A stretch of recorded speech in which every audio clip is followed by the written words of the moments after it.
आओ राम बैठो राम जल भल झारी लाई राम, माखन मिश्री लाई राम, माखन मिश्री आरोगो राम, शरण आपरी ले लो राम, दूध पर कटोरी लाई राम, मन में शर्म न रखो राम, जल भल झारी लाई राम, थामे राम म्हारे में राम, रोम रोम में बसे राम, घटघट माए बिराजे राम, मुख में तुलसी बोलो राम, खाली मिजाज काई काम, जब बोलो जब श्री राम, राम ही राम राम ही राम। नमस्कार, हमारे चैनल में आपका स्वागत है। आइए आज हम आपको कार्तिक के शुक्ल पक्ष में कही गई माता सीता और राम जी की कथा सुनाते हैं।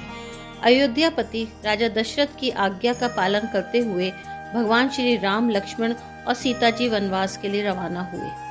रास्ते में पड़ने वाले तीर्थ गंगा, जमुना, गोमती आदि में तर्पण किया। लक्ष्मण जी, राम जी और माता सीता वन में कंद मूल और फल फूल ही खाते थे। कार्तिक मास आने पर जब श्री लक्ष्मण फल फूल और कंदमूल लेकर आए तो माता सीता ने उन्हें 4 भागों में विभाजित कर दिया। लक्ष्मण जी इसको देखकर बड़े ही अचंभित हुए।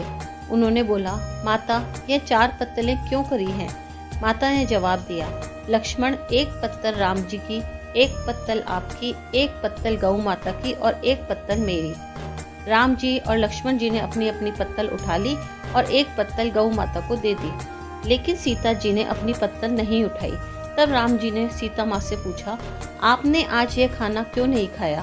तब सीता बोली, प्रभु, आज मेरा व्रत है और मैं राम कथा कहकर ही खाना खाऊंगी। भगवान श्री राम बोले, आप हमें सुना दो। सीता माता बोली, मैं आपकी कथा आपको नहीं सुना सकती। भगवान श्री राम ने सीता माता से पूछा, अब आप यह कथा किसे सुना सकती हैं? सीता माता बोली, मैं यह कथा किसी भी भूखी स्त्री को ही सुनाकर कुछ खाऊंगी। यह सब सुनकर श्री राम और लक्ष्मण जी अचरज में पड़ गए। वह सोचने लगे कि अब हम यह गांव कहां से लाएं। तब लक्ष्मण जी ने सीता के कष्ट के निवारण के लिए जंगल में एक नगरी बसाई। नगरी में सब वस्तुएं सुलभ थीं। महल, मालिया, बर्तन, काम की सारी वस्तुएं सोने की थीं, जिनका नाम सोन नगरी पड़ा। सोने की नगरी होने के कारण आदमी और औरत बहुत धनवान थे।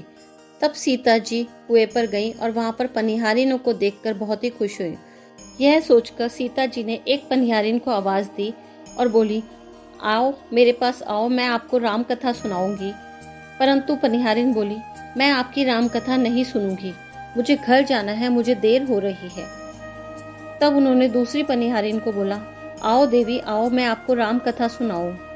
दूसरी वाली स्त्री बोली, मुझे घर जाना है, बहुत सारे काम पड़े हैं, मैं आपकी कथा नहीं सुनूंगी। ऐसा कहकर सारी पनिहारिनें वहां पे चली गईं। अब सीता माता बहुत ही दुखी हुई। उन्हें समझ नहीं आ रहा था कि वह किसको कहानी सुनाए। उधर पनिहारिनें जैसे जैसे अपने घर जाती रहीं, वैसे वैसे उनके सोने के कलश मिट्टी में बदलते रहे। उनके सोने और चांदी के बने हुए कपड़े तार तार हो गए। वह जब तक घर पहुंची तब तक वह बिल्कुल गरीब हो गई थी। उनका घर भी मिट्टी में मिल गया था। यह सब देखकर पनिहारी ने समझ गई कि जरूर उनसे ही कोई गलती हुई है। जब वह अपने घर पे पहुंची तो वहां पर सभी उनसे पूछने लगे कि यह सब कैसे हुआ, हमारा स्वर्ण महल मिट्टी का महल कैसे हो गया, हमारे कपड़े ऐसे फटे मैले कुचले कैसे हो गए। तब पनिहारिन बोली कि वहां कुएं पर एक स्त्री बैठी है जो कि कह रही है कि मुझसे राम कथा सुन लो।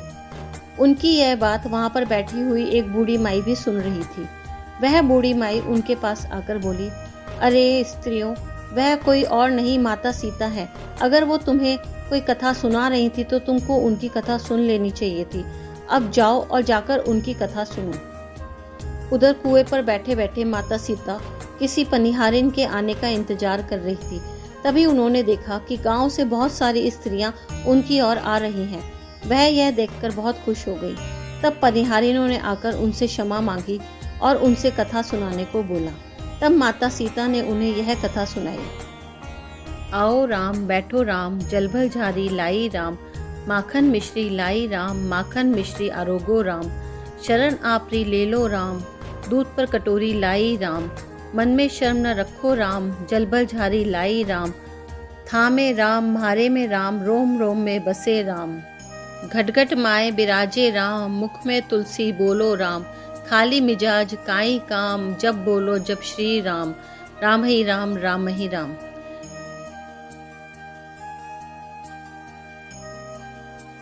जब राम कथा पूर्ण हो गई तो सीता माता ने उन स्त्रियों से बोला, आप सबने राम कथा सुनकर मुझ पर जो उपकार किया है वो मैं कभी नहीं भूलूंगी।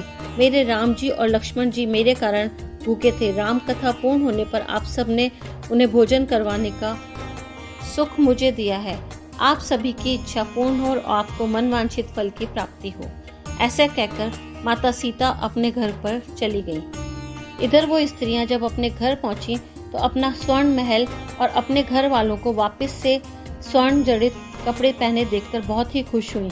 उन्होंने जब अपने अपने मटकों में देखा तो वह मटके भी हीरे, चांदी और जवाहरात से भरे हुए थे। यह सब देखकर सारी स्त्रियां रोज राम कथा सुनने और सुनाने लगीं। जैसी कृपा माता सीता ने उन स्त्रियों पर करी, वैसी ही कृपा हम पर करना और सुनने वालों पर करना। अगर आपको हमारे द्वारा सुनाई गई कार्तिक मास की कथा पसंद आई हो तो हमारे चैनल को लाइक, शेयर एंड सब्सक्राइब करें और बेल आइकन प्रेस करें।